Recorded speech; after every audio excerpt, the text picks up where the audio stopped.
Ahora sí, antes que nada, antes que todo, lo invitamos a seguirnos en nuestras redes sociales, @intelectualmenteflaite, en YouTube, Spotify, Instagram. Y bueno, el día de hoy nos falta un participante. Nos falta un trozo de nuestro corazón. De nuestro corazón. Nuestro Nachito. Pero tenemos un especial. Estamos hoy con la doctora Francesca Lesa, investigadora italiana radicada en Inglaterra, docente del Instituto para el Estudio de las Américas de la University College de Londres. Perdón mi inglés, no es muy bueno. Perfecto. Presidenta también de honor del Observatorio Luz y Barburo de Uruguay, si no me equivoco. Y bueno, reconocida por sus investigaciones sobre crímenes de lesa humanidad en el Cono Sur, específicamente en el periodo de la dictadura latinoamericana. Bienvenida, Francesca, muchas gracias por estar acá. No, Yo gracias. decía antes que partiera el programa que tú naciste para lo que haces, porque como Francesca Lesa investiga los crímenes de lesa humanidad. Sí, es cierto. Es una coincidencia. Bueno, no quería que dijera eso, pero lo dijo. Me dijo, no lo digáis, weón, por favor. Por favor, no lo digas, pero lo dijo. Pero tiene sentido. Bueno, agradecerte nuevamente por estar acá con nosotros. Para nosotros un honor entrevistarte. Así que bueno, vamos a hacer una conversación. Este es un capítulo especial. Y principalmente queríamos preguntarte por tu libro, Juicios del Cóndor, si no me equivoco. Queríamos preguntarte sobre si nos puedes contar un poco sobre el libro, el contexto, qué te motivó y eso principalmente. Sí, súper. Bueno, el proyecto de este libro empezó hace ya más de 10 años y la razón principal fue que en el 2012 me enteré de que iba a empezar en Buenos Aires un juicio sobre el Plan Cóndor. Y ese juicio iba a ser el primero en toda la región. Hubo otros anteriores, pero este iba a ser el primero de que tenía el objetivo de mirar a todo el Plan Cóndor y de cómo había funcionado esa coordinación entre las dictaduras. Un poco, Francesca, ese juicio viene a corroborar que existió la Operación Cóndor. Sí, digamos. Porque con anterioridad, bueno, igual yo por iniciativa propia es información que a mí me ha gustado buscar durante un tiempo y no sé, leí Las Venas Abiertas de América Latina que relata muchas situaciones que van pasando al unísono en Sudamérica y que ya después tú atas cabo cuando ya sale información de que existe la Operación Cóndor, que estuvo oculta por muchos años, el reconocerla. Entonces, claro, lo que tú mencionas es como ya un Estado reconoce que existió la Operación Cóndor, ¿o no? Es exactamente como tú dices, como que hubo investigaciones de periodistas hace muchos años, pero lo que faltaba era justamente eso, el reconocimiento de un tribunal, de un país que dijera esto sucedió y esto funcionó pasó. Así. Exacto. Discúlpame interrumpirte un poco, Francesca. Podemos empezar para hacerte la pregunta de nuevo. ¿Nos podrías decir qué es la Operación Cóndor? Sí. La Operación Cóndor fue una coordinación entre las dictaduras de Argentina, Bolivia, Chile, Uruguay, Paraguay y Brasil, que se creó a finales del año 75, justamente acá en Santiago.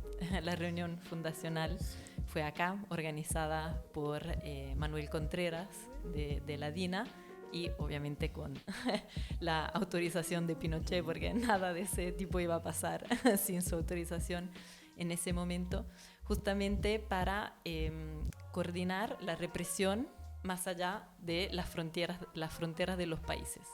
Eso era el principal objetivo de las dictaduras en ese momento, porque querían poder entrar y salir de los territorios, digamos, de los otros países, para poder buscar y silenciar a todos los disidentes políticos que se habían salido de sus países por la represión en cada uno de ellos.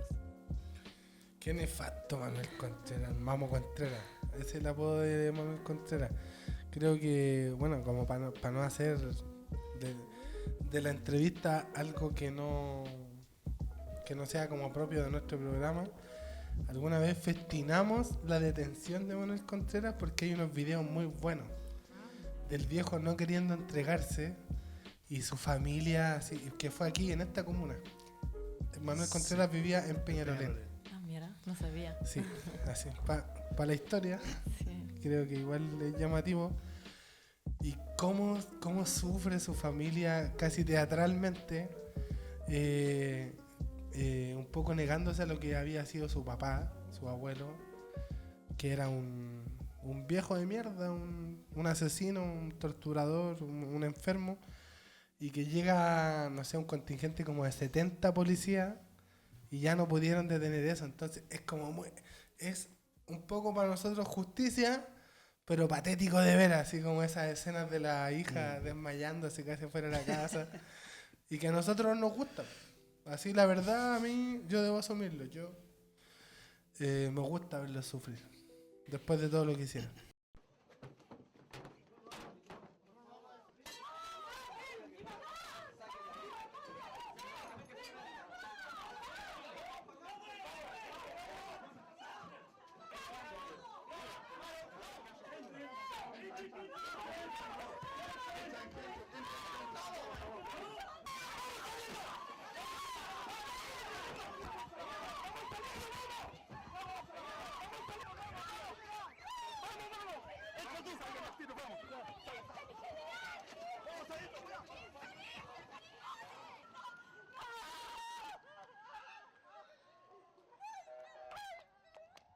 Creo que vi ese video, creo que está en un documental. Está en varios lados. Sí, y realmente como creo que la justicia es también eso, ¿no? De que todas esas personas que en su momento pensaron de que podían hacer lo que querían sin ninguna consecuencia, que finalmente, aún con muchos retrasos y obstáculos y eso, que finalmente llegó el día en que tuvieron que responder por todo lo que habían hecho. Eso es lo que es Festino. Cuéntanos un poco, Francesca, ¿cuáles eran los mecanismos que tenía la Operación Cóndor? ¿Tenía fase? Si nos puedes contar un poco de eso. Sí, como decía, se dio esta reunión fundacional en Santiago, pero en realidad esto venía de hace mucho tiempo, porque esa reunión fue como un poco la culminación de lo que estaba sucediendo hace rato. Y de hecho ya desde fines de los 60 es cuando se dan los primeros casos. Desde las primeras dictaduras en Latinoamérica, Paraguay, más o menos por ahí. Sí, fue específicamente Brasil, que fue como la primera dictadura que empezó a querer buscar a algunas personas específicas que vivían en Chile, en Argentina, en Uruguay, y que digamos, que estas personas habían podido salir en su momento de Brasil, pero que la dictadura tenía un interés en llegar a ellos para generalmente torturarlos o asesinarlos. Francesca, según tengo entendido, y quería preguntarte a ti, bueno, la Operación Cóndor se gesta y se idea en Estados Unidos, queriendo como acabar con el comunismo en el mundo, ya venían desde la guerra en Vietnam y con todo eso que venían perdiendo, pero quisieron empezar a poner control en Sudamérica, que era más cercano a ellos. Sudamérica sí o sí suministra de ciertos alimentos y otro tipo de minerales a Estados Unidos, a muchos países, sobre todo en ese tiempo. Y claro, y había como una intención política y económica, sobre todo, desde la Operación Cóndor, o más o menos eso es lo que yo tengo, lo que he podido investigar. ¿Tú puedes corroborar eso? O? Sí, claro, digamos, no solo la Operación Cóndor, sino que todas las dictaduras que, digamos, empezaron mucho antes de la Operación Cóndor, que como decías, con Paraguay, ya del año 54, que vemos estos gobiernos autoritarios y dictatoriales que llegan con un proyecto obviamente político de la lucha al comunismo, la subversión, que en realidad era la lucha contra cualquier tipo de oposición, porque finalmente fue como bien amplio el alcance de los militantes que eran reprimidos, pero también había un proyecto económico, se quería, claro, y como cortar la movilización, la oposición. Por ejemplo, muchas de las personas que son detenidas o desaparecidas eran sindicalistas, obreros, trabajadores. Entonces también se quería imponer un modelo económico, especialmente en el caso acá de Chile, creo que es como muy evidente, pero en los otros países también, como que no era solo un proyecto político, sino que era un proyecto económico. Y todavía vemos las consecuencias de que hay muchísima desigualdad en los países de la región, y eso también es una consecuencia de esas políticas que se implementaron en esos momentos. Dentro de las víctimas de la Operación Cóndor, tengo entendido que también está dentro como todo el tráfico de niños, de robo de bebés también, ¿cierto? Si no me equivoco. Ahí se está como cuantificado más o menos el número de víctimas en general. No sé si sabes tú sobre una cuantificación respecto a eso. ¿De los bebés o en general? En general. Mira, eso siempre es como muy difícil Ya. como tener una cifra cifra, exacta, una claro. cifra exacta porque, digamos, estos, digamos, proyectos de represión eran secretos, entonces la idea es que nunca se supiera exactamente lo que había pasado, pero hubo varias investigaciones a lo largo de los años y en el marco de una investigación que hice con colegas de Argentina, Uruguay, etcétera, pudimos hacer una estimación. No queremos decir que sea el número Claro. exacto, pero es como una aproximación. Igual tengo uno. Tengo un número. A ver, Lo tú que pasa primero. es que yo participé una vez de un proyecto y me tocó hacer una canción, un rap, sobre el tema de los detenidos desaparecidos, y en Sudamérica, según lo que logré estudiar ese tiempo, eran aproximadamente 460.000 en pero- todo Sudamérica. Pero estamos hablando de víctimas de la Operación Cóndor. Ah, sí, pues, pero ligada a temas de violación a los derechos humanos. Claro. ¿Qué dice la experta? Sí, bueno. Estoy lejos, estoy... Réteme. No, para nada. No, es que creo que algunas veces se mezclan un poco las cifras Sí. de que lo que fue las víctimas de las dictaduras por tantos años, como en el caso de Ya. Paraguay, casi 40 años. Es que es demasiado 40 años. Y las víctimas de la Operación Cóndor, que fue como un tiempo mucho más breve, de Claro. como 10 años. Por el periodo de en ese- coordinación. Claro, Ya. exacto. Entonces, lo que nosotros calculamos son por lo menos 805 las víctimas específicas de la Operación Cóndor. Ya. Pero si miramos a las víctimas de todas las dictaduras, no sé, Claro. partiendo de Guatemala hasta acá Chile, seguramente los números son mucho mayores, porque solamente en Guatemala hubo, si no me equivoco, 200.000 víctimas. Entonces, Sí. sumando todo eso, es muy fácil llegar a la cifra que tú decías. Solo en un país. Claro, exacto. ¿Cuándo se sabe de la existencia de la Operación Cóndor? ¿Hay algún documento por ahí que nos diga más o menos cómo se sabe o Mira. cuándo? Esa es una súper buena pregunta y hay como, bueno, más de una respuesta en realidad. Yo creo que las víctimas y los familiares se enteraron muy pronto. Claro. Digamos, no sabían que se llamaba Operación Cóndor, porque eso que Claro. decíamos antes de que todo esto era secreto y supuestamente nadie iba a saberlo. Pero lo que me comentaron muchos de los familiares de las víctimas es que ellos se dieron cuenta que algo raro, no, quizás raro no, como algo distinto estaba pasando. Porque, por ejemplo, el familiar era, no sé, un militante del MIR que había salido de Chile y estaba en Buenos Aires y desaparecía en Buenos Aires. Y en un contexto donde esta persona seguía militando para el MIR, no Claro. para un grupo, digamos, argentino. Y entonces ahí, y también como los grupos de exiliados se habían dado cuenta que había agentes de la DINA en Buenos Aires, entonces los familiares decían, aquí está pasando algo un poco distinto de lo que pasa adentro de mi país. Y ya algunos sobrevivientes también que pudieron declarar al Congreso de Estados Unidos o a Amnistía Internacional, obviamente no decían cóndor porque no conocían la palabra, pero Claro. decían, a mí me detuvieron en Buenos Aires y a los, no sé, 10 días me pusieron en un avión para devolverme a Uruguay, que era mi país de origen.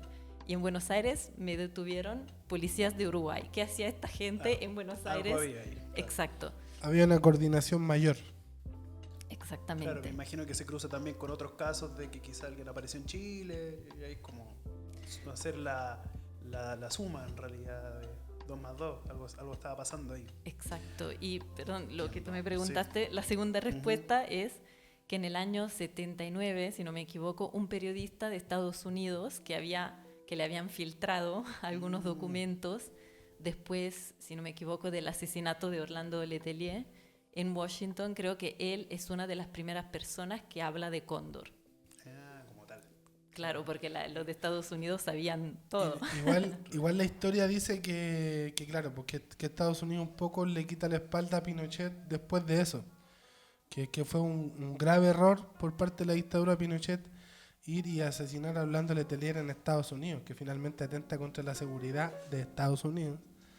Y ahí es cuando un poco dicen ya, así hay que intentar desligarse. Pero hay una persona que falleció hace poco, no me recuerdo el nombre, que era como un general de Estados Unidos, Kissinger, ¿no? Kitchener, Sí. Que fue una persona que nunca quiso retirar el apoyo a Pinochet por todo lo que contribuía Pinochet con el desarrollo del proyecto de ellos. Pero claro, hubo ahí como una trifulca desde el Estado entre ellos de seguir o no seguir apoyando esto. Así que, o de manera tan directa. Claro. Oye, Francesca, ¿y es posible reconocer como ciertos líderes de la Operación Cóndor como tal? Sí, sin duda diría que el Mamo Contreras fue como, Qué horrible. se podría decir, una de las cabezas. Digamos, esas prácticas existían hace tiempo, pero creo que él tuvo como la visión de querer formalizar estas prácticas en algo que fuese Como más... un servicio de inteligencia. Exacto, como más institucionalizado y no como improvisado, podemos decir, Claro, ¿no? claro. Es que el Mamo Contreras, Con un eje más racional de la acción como tal. Sí, cuando veis hablar al Mamo Contreras, lo veis como un viejo culeado alucinado con la wea, así como un weón que disfruta el ser milico y la inteligencia. Él tiene una entrevista Y- donde deja como que te intenta decir de que sabe dónde hay detenido desaparecido y no lo va a decir. Sí, como po. que lo deja ahí y goza del momento. Impresionante ese tipo. Claro, y todo el rato habla como de la deuda del país con los militares chilenos y todo lo que hicieron por estabilizar este país que el marxismo había destruido y todo ese tipo de cosas que para nosotros son aberrantes, que es justificar matar a alguien sí. o infringir el miedo en otras personas. ¿No? Y eso es como un discurso muy común, como también en los países vecinos, como que el discurso de que las Fuerzas Armadas salvaron al país del comunismo, de la Tercera Guerra Mundial y todo eso, que en realidad es como solo intentan justificar lo injustificable de lo que ellos hicieron. Sí, aquí yo cuando se habla de eso, mi recuerdo al tiro es como cuando acá hay una operación en Chile donde la izquierda en plena dictadura intenta ingresar muchas armas para poder hacer frente a la dictadura, que se llama Carrizal Bajo. Entonces como que los milicos chilenos hablan todo el rato como del triunfo que fue encontrar eso para que no hubiera más muertes innecesarias en Chile, porque decían, ustedes siempre decían, ¿saben el daño que hubiese sido una guerra civil?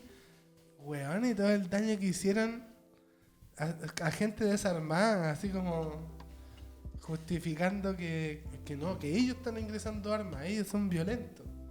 Y era súper, bueno, hoy día ya viendo archivos, imágenes de archivos, es súper patético escuchar ese tipo de cosas y es súper violento también, porque es como, no está la posibilidad de ni siquiera que haya una confrontación. Claro. Y que claro, cuando nosotros... Bueno, yo en lo personal soy muy admirador del Frente Patriótico Manuel Rodríguez. Y cuando hay una confrontación entre los luchadores del Frente con los militares que custodian a Pinochet, quedaron así, pero no tuvieron posibilidad de reacción. Entonces era como, qué tan bacanes son los milicos si somos los cobardes. Oye, Francesca, respecto a específicamente al tráfico de, no sé cómo llaman ese tráfico de niños, robo, no sé cómo llamarlo, pero respecto a eso, si no me equivoco, mencionas en tu libro, ¿tuviste la oportunidad de entrevistarte con alguna de esas personas? No sé si se podrá hablar de esto, tú me dices si sí o si no, pero ¿cómo perciben ellos como víctimas, como una víctima que fueron robados como niños? ¿Cómo lo perciben ellos mismos el hablar del tema, del caso en general? Entendiendo también que en muchos casos sus papás que los criaron también eran detractores. Entonces, o sea, detractores de estos tipos que la gente fue perseguida. Entonces, si nos puedes contar un poco sobre eso, ¿cómo ves tú la percepción de ellos? Sí, es muy difícil porque, digamos, creo que para muchos de ellos es como un trauma después del primer trauma, digamos, del trauma original, que es haber sido robado o apropiado, como en Argentina le dicen mucho como apropiación ilegal de niños. Y muchas veces, claro, también depende de cuándo ellos se enteran que fueron robados, Claro. porque a veces si sucede cuando son aún pequeños es quizás un poquito más fácil, pero algunos Claro. de ellos se enteran, no sé, a Adultos. nuestra edad, a los 40 años. Uf. Y entonces ahí es como que toda tu vida que has tenido hasta ese momento... No era tu vida. Claro, era una mentira. Aprender, claro. Entonces, en algunos casos, como a ellos le cuesta separarse de la familia, digamos, apropiadora, Claro. porque finalmente es la única familia que han conocido Su familia, hasta ese claro. momento. O sea, claro, y hacer el juicio de tu familia, Claro, que te crió toda la vida, y decir, ¿cómo permitiste esto? Me imagino que deben haber distintos casos. Como... sí, digamos, hay como quizá distintos como episodios o distintas experiencias. Porque hay otros casos donde ellos mismos son los que se acercan a las organizaciones de derechos humanos, como las abuelas de Plaza de Mayo de Argentina, porque ellos se dan cuenta, por ejemplo, que, no sé, a ellos les pegaban, o como que el padre los trataba distinto a los otros hermanos, como algunos indicios. Empezaban a atar cabos. Claro, o por ejemplo, no había ninguna foto de su mamá embarazada de ellos, Claro. o no se parecen a ninguno de los hermanos, de los padres, como que algunas pistas le hacen dudar, y por eso se acercan. Y quizás esos casos son un poquito, entre comillas, más fáciles, porque ya hay una duda de que algo no cuadra, ¿no? Claro. En sus vidas. Claro. Entonces también existe el caso de familias biológicas, se podría decir, que se acercan, que los contactan, al revés, que también existe ese caso. Sí, también como por mucho tiempo los familiares, digamos, tuvieron que investigar ellos qué había pasado, como los estados no se hacían cargo de los crímenes. Aún no se hacen cargo, Claro. por lo menos acá en Chile. No, es cierto. Y además ahora también en Argentina, que hasta hace No. poco había hecho Claro. un poquito mejor. Y entonces los familiares han tenido que hacer el papel del Estado, ¿no? De investigar. Y muchas veces, no sé, los vecinos también, no sé, notaban que, no sé, la señora de que no estaba embarazada tenía un bebé al día siguiente. Entonces como ataban cabos de como esto no es normal. ¿Cómo ocurrió este suceso? Claro. Claro. Bueno, ya que ya entramos un poco en ese tema, ¿cómo han sido las estrategias de justicia respecto a todos estos casos? Sí, como que hubo muchas estrategias. Creo que la primera en los años de la dictadura era denunciar lo que estaba pasando, más allá de que había represión, de que había como un riesgo de que hasta las mismas madres en general pudieran ser desaparecidas, lo que ha acontecido en Argentina y supongo acá también en Chile, donde hubo como persecución de los familiares y eso. Pero eso de la denuncia y de ir como registrando todos los casos, porque también el Estado no lo estaba haciendo, así que alguien se como... Mientras menos evidencia hubiera, mejor. Claro. Desde ahí parte, entonces, desde denunciar, desde el primer momento, se podría decir. Y claro, y ahí fueron clave organismos como la Vicaría de la Solidaridad, donde había equipos tanto de abogados que denunciaban que la gente había desaparecido, y también los asistentes sociales que apoyaban obviamente a las familias que tenían que pasar por estas situaciones. Así que esa como quizás fue una primera estrategia, como denunciar. Y esas formas de denuncia son también como no solo en Chile, sino que en Argentina, en Uruguay, en distintos lados de Sudamérica es la misma. Sí. Y este estamento como la Vicaría de la Solidaridad existe con el mismo nombre en Argentina y en los otros países. Quizás hay como nombres distintos, porque en el caso de Chile la Iglesia Católica apoyó a los familiares y a las víctimas y le brindaba como estos espacios. Claro, un ala de la Iglesia Católica. Claro, un ala. Pero por ejemplo en Argentina era totalmente al revés. La Iglesia era cómplice de la dictadura y hasta pro-dictadura, y cuentan de que había curas en las sesiones de tortura y todo eso. Entonces como por eso que quizás los nombres cambian, por esa razón, como en Argentina son más... Pero son mecanismos similares. Las estrategias, sí, exactamente, más allá de los nombres de las distintas agrupaciones. Sí. Yo mis dudas son, yo nunca he salido de Chile. Entonces igual siempre tengo dudas de eso, así como... ¿Esta organización se llama igual en otro lado? No sé, puede ser muy ignorante lo que estoy preguntando, pero me gusta... porque creo que también represento a personas que nunca han salido del país, entonces me gusta explicarlo así, como que sea sencillo y que se entienda. No, y hay algunas que tienen el mismo nombre. Por ejemplo, el Servicio Paz y Justicia ¿Ya? tiene como oficina, hay una en Argentina, en Uruguay y creo, si no me equivoco, en Paraguay también. Así que se dan las dos cosas. Claro, Algunas claro. que tienen el mismo nombre y otras que son Bueno, nombres más Amnistía Internacional, Exacto. su propio nombre lo dice, Sí, más sí. internacional. Sí, sí, sí. ¿En qué momento empiezan a ver ya como, entendemos que ya se levanta este voz de justicia desde casi el minuto 1, minuto 2, digámosle, por parte de las familias, por parte de gente que sabe que algo raro está pasando, pero en qué momento se empieza a institucionalizar un poco más y se empieza a llevar como a la justicia formal? Yo entiendo que muchos países de Latinoamérica legislaron a favor de blindar a estos tipos. No sé, ¿en qué momento como que se empieza a avanzar como ya en justicia legal? Sí, eso es como muy difícil porque como decíamos antes, los países no se querían hacer cargo de lo que había sucedido, pero hubo algunas excepciones que son importantes de contar.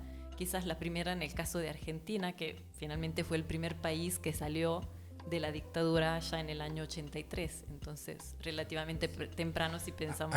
Hace poco se populariza mucho una película de Darín que se llama 1985, que es El juicio a Videla. Ya, me ganaste la respuesta. Que es muy buena. Es muy buena. Muy buena. Sí. Y eso exactamente. No. ¿Cómo Me llama? gusta el ¿Cómo tema a mí, me gusta. Sí. ¿En qué quedamos entonces? Entonces, claro, Es el primer paso, Argentina. Argentina, donde ahí en esa película justamente muestran el trabajo de la Comisión de la Verdad y el juicio a los comandantes, comandantes que básicamente eran los arquitectos de la represión. Entonces a ellos se les juzga por crímenes dentro de Argentina, pero también por esta coordinación internacional. Sí, Ah, ya, van de la mano en ese sentido. digamos, fueron principalmente los crímenes en Argentina, pero hubo muchos testimonios de víctimas de Uruguay, como había tantos uruguayos que vivían en Buenos Aires que fueron perseguidos, y entonces como para mostrar un poco el alcance de todo lo que había sido, porque ellos fueron secuestrados en Buenos Aires y luego llevados a Uruguay. Entonces era como un testimonio muy fuerte de lo que, mira, como que te agarran en la calle en Buenos Aires y a los 10 días estás... Ese juicio en es como el Montevideo. primer hito, entonces, como de justicia más legal. Y entiendo que hasta el día de hoy hay juicios. Así es. Y algunos se hicieron fuera de Chile, o se hacen fuera de Chile. ¿Nos puede explicar un poco por qué se hacen fuera de Chile estos juicios? Sí, bueno, la mayoría quizás se han hecho en Argentina porque, digamos... Disculpa, fuera de la región. Fuera de la región, sí. Bueno, fuera de la región hubo juicios en Estados Unidos. Antes hablamos del caso del asesinato de Letelier. Entonces uno de los primeros casos fue justamente el juicio que se hizo en Washington para ese asesinato. Claro. Creo que eso fue en los años 70, así que antes de lo de Argentina en realidad. Pero quizás el de Argentina fue como más reconocido porque... Hay un juicio directo a los involucrados, claro, como dices tú, a los arquitectos del terror. Exacto. Entonces ese fue un caso importante porque, como decíamos también, eso fue como que la dictadura y el cóndor se pasó del límite, ¿no? De lo que era aceptable o de lo que Estados Unidos iba a tolerar, ¿no? Claro. Y luego la otra cosa que es interesante es que muchas de las víctimas eran descendientes de italianos, de españoles, de franceses. Y entonces cuando... Está el chiste que cuando dicen que los chilenos descienden de los mapuches y los argentinos de los barcos. Ah, no, pero esa fue una frase de sí, Fernández. Muy mal mala empleada. Sí, mala. Pero claro, en este caso sí tiene asidero el tema de la migración, de cómo las comunidades migran. En Argentina hay una comunidad italiana gigante y que claro, que en algún momento debe haber interesado, puesto sus ojos en que hay descendientes italianos siendo torturados, siendo asesinados por el Estado. Entonces, por eso eso entran. nunca lo había pensado así, ¿no? Por eso entran, entonces, porque muchas víctimas tienen ascendencia europea. Exacto. Y como tú decías antes, como que las dictaduras o en algunos casos ya las democracias habían como hecho leyes para blindar, ¿no? Para proteger a los militares, a los policías. Entonces no se podía lograr justicia en Chile o en Argentina, en Uruguay. Entonces los familiares, que siempre han sido muy creativos en sus estrategias de justicia, empezaron a decir, ¿qué hacemos? Y uno de los primeros fue la detención de Pinochet en Londres por la causa en España. Claro. Entonces, bueno, exacto. la familia es muy creativa y también, si no me equivoco, también hay grupos de profesionales detrás de... que tienen un nombre, no recuerdo. Y como abogados, eran abogados de derechos humanos. Por la justicia, sí. algo así, hay un grupo. La Liga de la Justicia. Sí, como varios grupos de, no sé, por ejemplo, en Argentina un organismo muy importante fue, y sigue siendo, el Centro de Estudios Legales y Sociales, que es un grupo de abogados, básicamente, que se dedicó a temas de derechos humanos y en particular lo de la y más allá de la defensa también se dedican a investigar, ¿o no? Exacto. Ellos hacen, los mismos abogados hacen la investigación y todo. Qué brígido. Claro. Sí. ¿Cómo opera la justicia respecto a que se abre un juicio en Italia, por ejemplo? ¿Se extraditan a los responsables? ¿Cómo logramos enjuiciarlo? Y bueno, creo que hay distintas formas, dependiendo del país, porque como cada país tiene sus reglas. Digamos, en el caso de Pinochet, de cuando se dio la detención de Pinochet en Londres, fue porque justamente de España habían pedido su detención y luego, posterior, la extradición. Claro, España reconocía a Pinochet como un violador de derechos humanos, no así Londres, no así Inglaterra en ese momento, y no así la derecha chilena, que también creo que es un buen momento para recordar que Piñera, Longueira, Lavín, Matei estaban acá llorando en Chile porque estaban deteniendo a su general allá En huelga de hambre.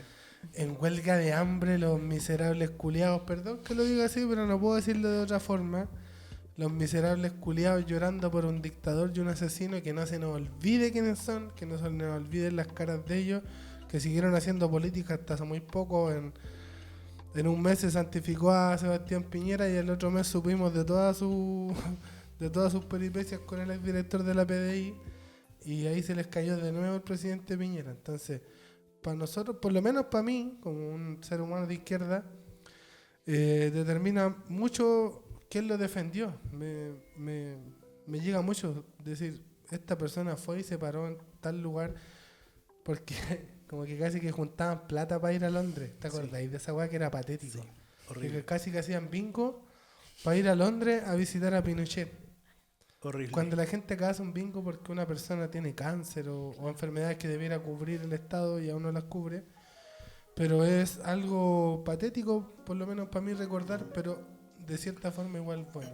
Bueno, no quiero perderme de la detención de Pinochet en Londres, pero creo que para nuestra corta vida quizás es un suceso muy importante, histórico acá en Chile.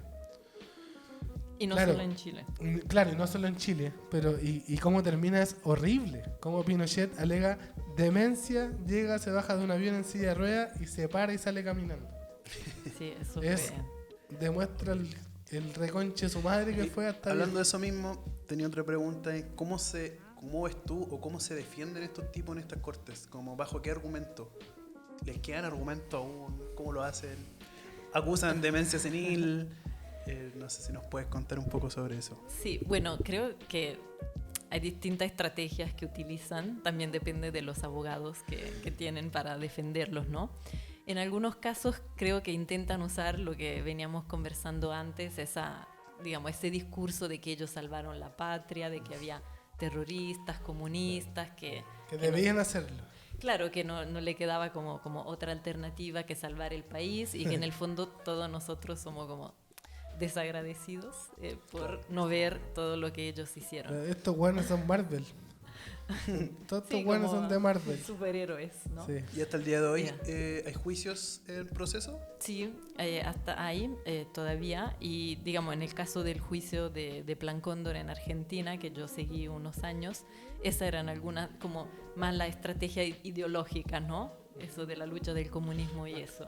Perdón, Francesca, Sí. que te pregunte. Acá en Chile es como muy conocido un ex militar chileno que aún sigue recibiendo condenas, que es Miguel Krasnov. No sé si tú has oído de su nombre. Sí, Él también tiene condenas por la Operación Cóndor, Sí. ¿no? sí. Bueno, creo que la Caravana de la Muerte, que es una sucesión de buscar personas en regiones hasta llegar acá, tiene que ver con la Operación Cóndor, ¿no? Y la Caravana de la Muerte fue un poco antes y fue Ya. más bien como una represión adentro de Nacional. Chile. Ya, ok. Sí, pero fue, digamos, súper sistemática en ese sentido de que Tiene casi las mismas características claro. de la operación. cruzaron todo el país buscando Sí, po. específicamente las personas, digamos, opositores como políticos, entre comillas, porque en general eran militantes, intelectuales Sí, y eso. sindicalista Y o... para asesinarlos así inmediatamente.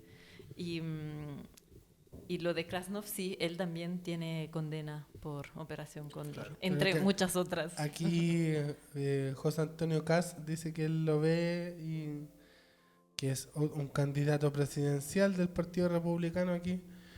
Y dice que él cuando lo ve como persona y que no cree que sea verdad lo que dicen de él. Claro, porque esa es la otra estrategia, ¿no? Que a Human- veces... Humanizarlo. Eso Claro. mismo te iba a preguntar respecto a eso mismo, porque entendemos que hay tipos con altos cargos militares que están enjuiciados, pero en gran parte acusan eso, como que ellos recibían órdenes. ¿Qué tipo de militares están enjuiciados principalmente por Operación Cóndor? Y mira, sobre Operación Cóndor hay distintos niveles, tanto de algunas personas como Krasnov, que eran como más de, digamos, no sé bien el término De elite, castrense, como más alto jerarquía rango, de sí. alto rango. En la población le dicen Claro. jineteado. Jineteado también.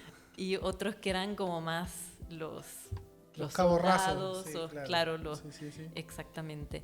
Y en algunos juicios, como este de Argentina, y también Pinochet, digamos, como líderes, digamos, comandantes o los mismos dictadores, en algunas oportunidades fueron enjuiciadas por esos delitos. Bueno, Pinochet justo murió antes, pero él estaba en la causa Operación Cóndor, Claro. es que la causa se terminó en el 2018, la primera sentencia, entonces él ya se había muerto Claro, hace estaba mucho, pero digamos estuvo todo un poco el espectro de los distintos Ya, niveles, de todo.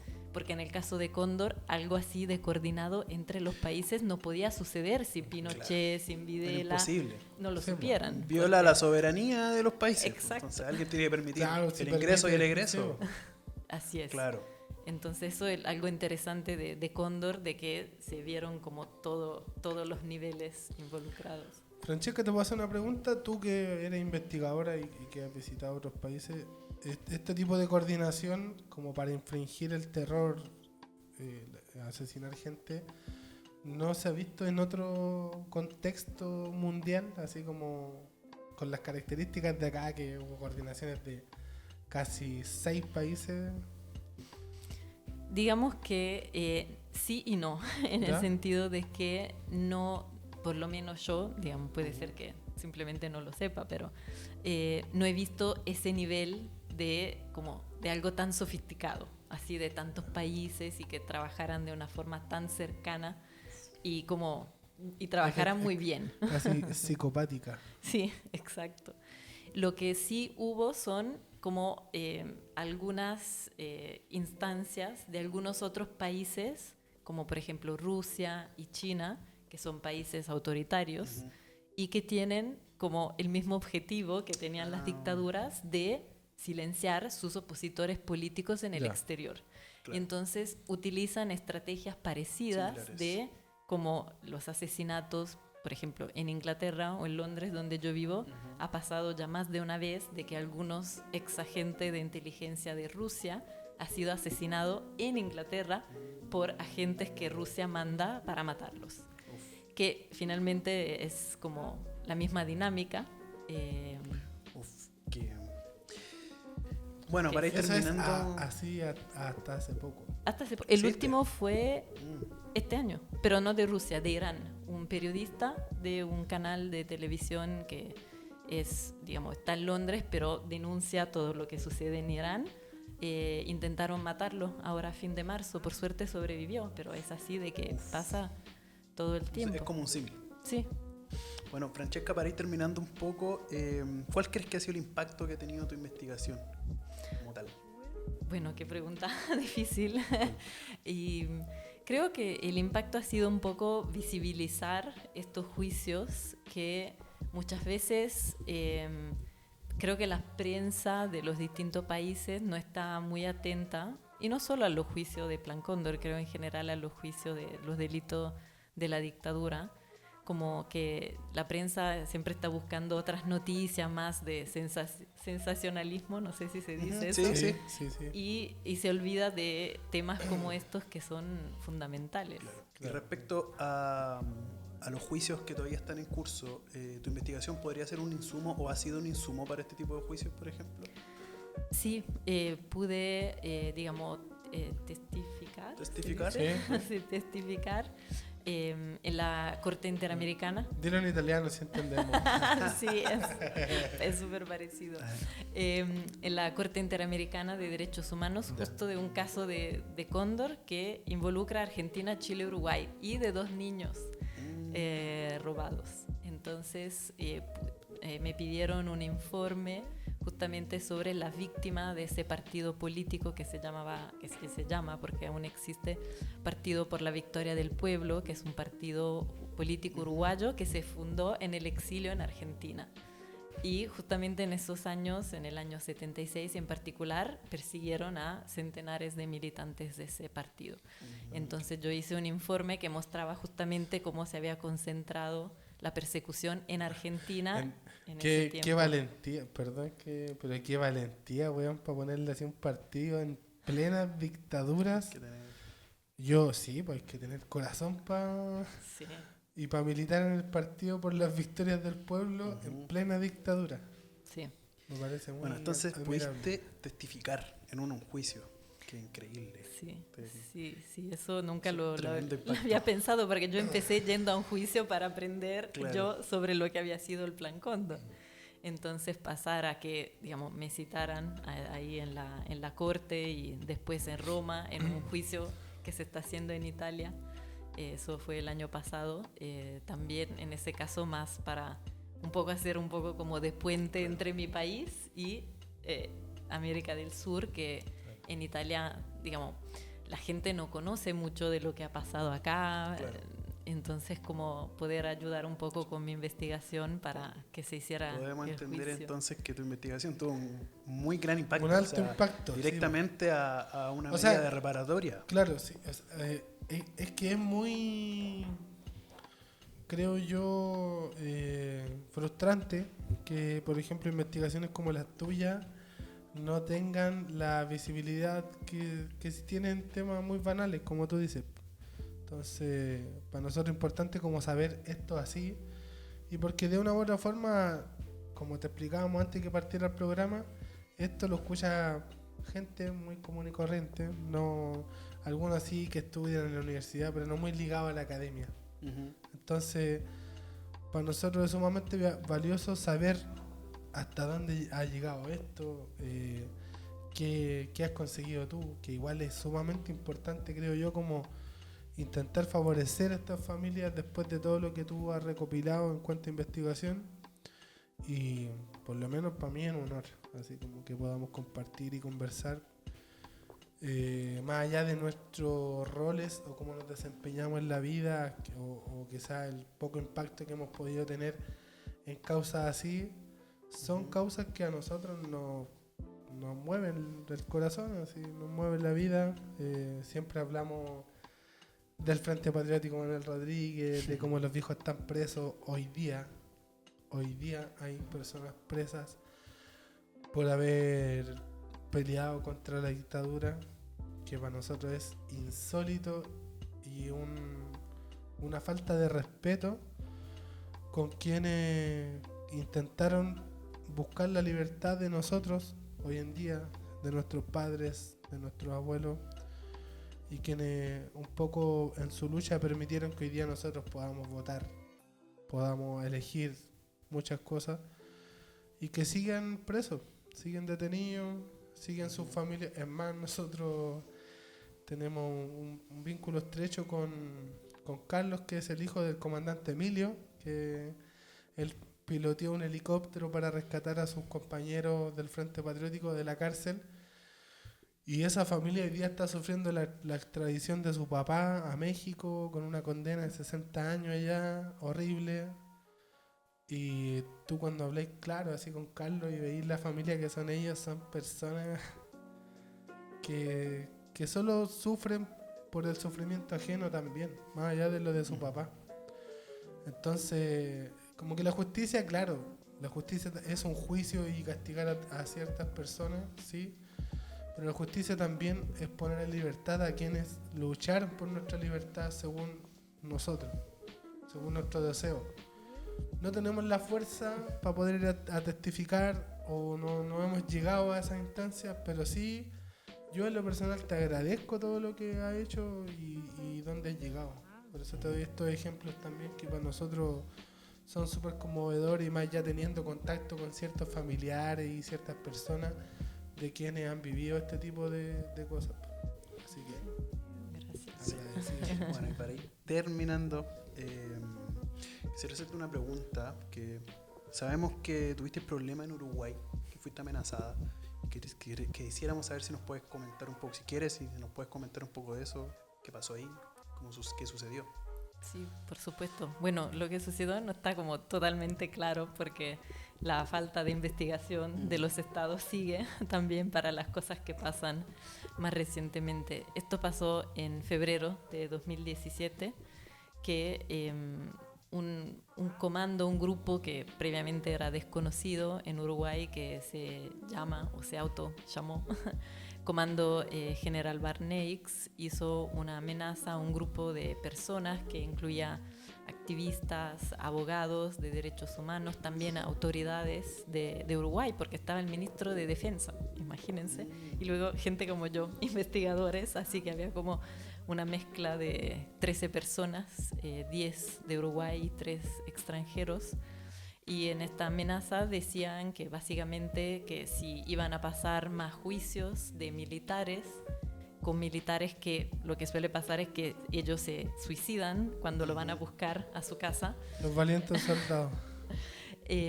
Digamos, ellos decían que justamente si llegaba a pasar eso y que hubiese alguna muerte injusta de otros militares, ellos iban a matar 3 personas al azar de ese listado que ponían ahí. Así que eso fue como bastante como difícil. ¿Tú vivías en Uruguay en ese momento? En ese momento sí, porque estaba haciendo una parte de esta investigación para... Y ellos hacen esa amenaza pública. Sí, porque la mandan a varios periódicos, Claro. diarios, en la tele. ¿Qué nivel de...? Entendemos De que ellos también, sinvergüenzura. por su parte, investigan y tienen recursos. Eso quiere decir que Claro, sí. hay una acción detrás. Y eso legalmente quedó en nada. Legalmente, O de momento. bueno, sí, en el sentido de que hay una investigación, una causa en un tribunal de Uruguay que ha avanzado muy, muy lentamente en estos años, y lo poco que ha avanzado es que nosotros también estuvimos presionando así como todo el rato.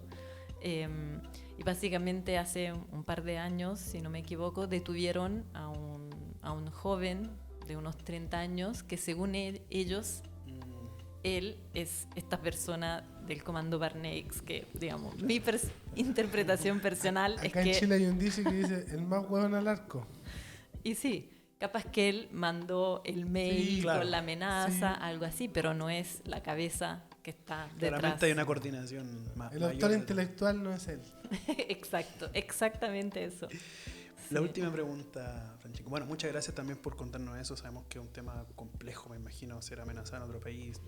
Agradecerte también tu Cualquier valentía. cosita acá tenemos hartos amigos. Ah, ya. Gracias. No sé si podemos coordinarnos, pero Acá no le va a pasar nada. Para mi próximo viaje en Uruguay me dan como una escolta. No hay problema, vamos para allá. no sé si tenemos la coordinación internacional nosotros, pero Siempre se puede. existe una página, si no me equivoco, que se llama plancondor.org. ¿Cuál es el objetivo de esa página? Y una pregunta también, si todavía existe, por ejemplo, pueden existir nuevas víctimas que se visibilicen y cómo tienen la posibilidad de trabajar eso. Ujú. Sí, esa página es un proyecto bastante reciente que tiene un par de años que estuvimos realizando junto con agrupaciones de la sociedad civil, que son Proyectos Sitios de Memoria Uruguay, el Observatorio Luz Ibarburu de Uruguay y Londres 38 acá en Chile, y también con una red de apoyo de otras agrupaciones de Brasil, a Italia, Paraguay, así que con muchas personas que han colaborado y aportado. Y el objetivo de esa página web es como parecido de difundir y sensibilizar distintos públicos, en particular los que no quieren leerse un libro de 400 páginas, que más allá de que está bueno, como que lo escribí yo, pero no, como acá aviso comercial. Muy bien. Pero, digamos, no todo el mundo quiere eso, como eso es muy difícil de leer y medio como que puede resultar pesado. Y la idea es que se visibilice. Exacto, y además con herramientas distintas, por ejemplo, hemos colaborado con un artista argentino, uruguayo, Sebastián Santana, y su equipo de productores que han hecho unos pequeños audiovisuales que cuentan, por ejemplo, qué fue el Plan Cóndor, con dibujos, con música, con pequeños textos, como para llegar a las nuevas generaciones, o también los que son indiferentes, que no leerían el libro, pero mirarían un pequeño video de 8 minutos que igual le cuenta súper bien eso. Es importante. Así y respecto a se visibilizan nuevas víctimas, ¿dónde pueden conseguir apoyo? ¿Existe alguna plataforma? Sí, en esa misma página, por ejemplo, cualquier persona nos puede mandar un mail y informarnos, por ejemplo, si tienen el conocimiento de algún caso. Nosotros obviamente recibimos esa información y nuestro objetivo es también ir actualizando. Por ahora tenemos esas 805 víctimas que pudimos, digamos, recopilar de fuentes oficiales y eso, pero también como se dan nuevos juicios, nuevas investigaciones, la idea es que nosotros podamos en esa plataforma poner esa información para que, porque esto es como un tema siempre en evolución, que siempre puede surgir nueva información, nuevas pistas, entonces eso es un poco el objetivo de informar lo que pasó, pero también ir actualizando, poniendo más información, tanto que sean, no sé, documentos de algún archivo que están liberados y que podemos poner ahí. Por ejemplo, las sentencias de los juicios, ahí también centralizamos como información, porque uno de los desafíos es que queremos aprender de Plan Cóndor, pero uno ¿dónde empieza? Hay tanta información, está en todos lados. Tantos países, además. Exacto, así que la idea ahí es como un poco centralizar también. O sea, finalmente la página es como la interacción total, así como recibir preguntas, información y también publicarla. Sí. Ya, Importante. Bueno, después nosotros vamos a compartir. Sí, ahí va el en... Choco, mira, yo voy a hacer así. Y aquí te pones la página.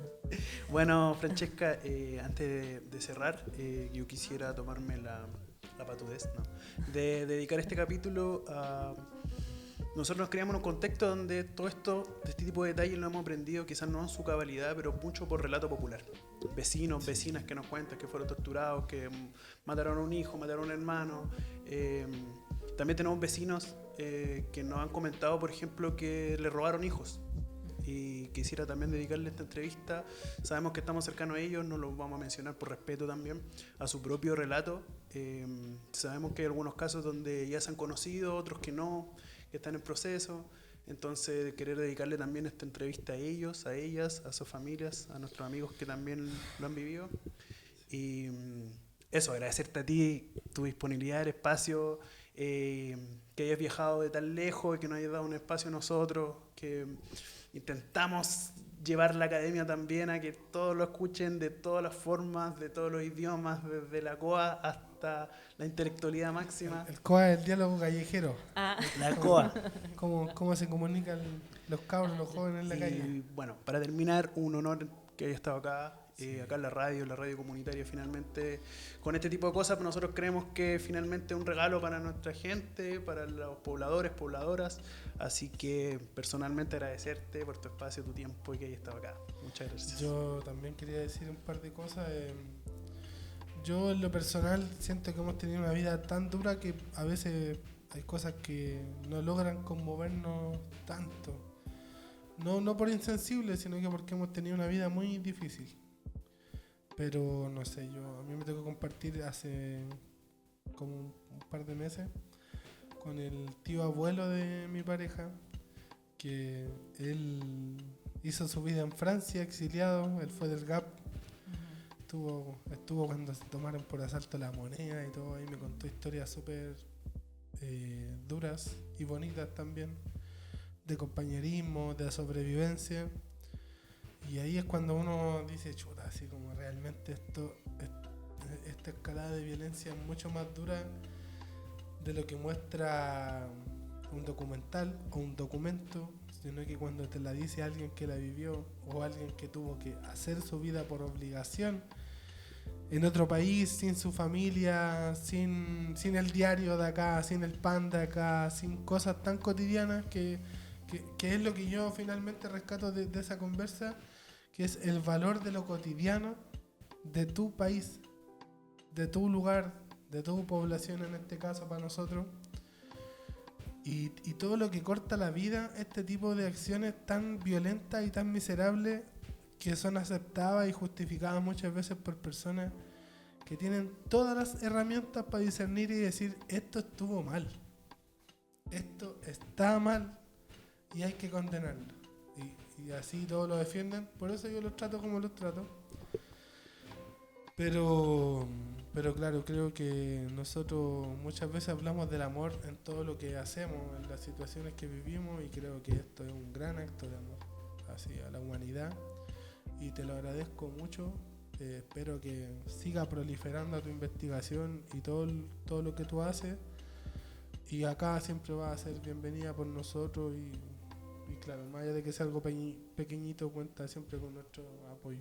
Muchas gracias. No, muchas gracias a ustedes. La verdad que para mí es un honor que me hayan invitado y de poder compartir toda investigación que la hice por mucho tiempo, y la idea es que todo el mundo pueda conocer lo que pasó, porque finalmente la mejor, digamos, garantía, entre comillas, de que esto no se vuelva a repetir es que todos, digamos, cada ciudadano, cada uno de su lugar, siempre esté atento, siempre esté velando por los derechos humanos, sus derechos, pero los derechos de los demás.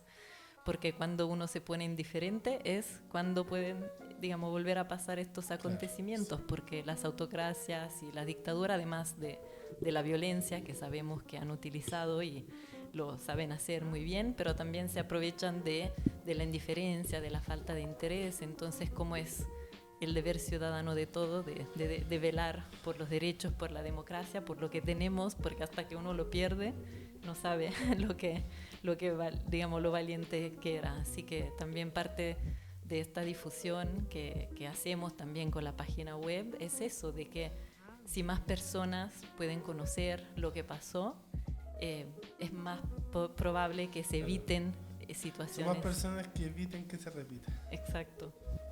Qué importante. Sí. Muy bonitas palabras de cierre. Te reiteramos las gracias. Sí, Esperamos que la gente que escuche esta entrevista sepa, o sea, lo entienda como un regalo también para ellos. Sí, que hay gente que ha estado relegada de estos espacios, los espacios más académicos, desde siempre. Entonces entiéndalo como un regalo también, como dice Félix, desde el amor a la clase, del amor a la humanidad. Así que muchas gracias, Francesca. Y también como para nuestro público oyente, así que, claro, nosotros... Este podcast es de humor, generalmente. De todo. Sí. Pero claro, por lo general tiene de todo, de esa chispa de la clase baja, de la población. Pero estos temas para nosotros no son indiferentes y son tan importantes como reírnos. Uh-huh. Que también es muy necesario. Pero claro, esto, como dice el Dano, es un regalo para quienes quieren hacer estos ejercicios de memoria y lo sienten importante, o para quien no conoce nada de esto y hoy día se va a informar con esto. Esto para nosotros es muy importante. Así que muchas gracias. Bueno, agradecer a la gente que nos sigue viendo, que ojalá no se pierdan este capítulo porque ha sido muy interesante y muy bonito. Y eso, para mí estoy pero totalmente pagado con este día. Muchas gracias. Gracias. Terminamos. Nos vemos, amigos del IF, amigas del IF. Bueno, aquí nos perdemos un buen rato porque agradecemos, sí.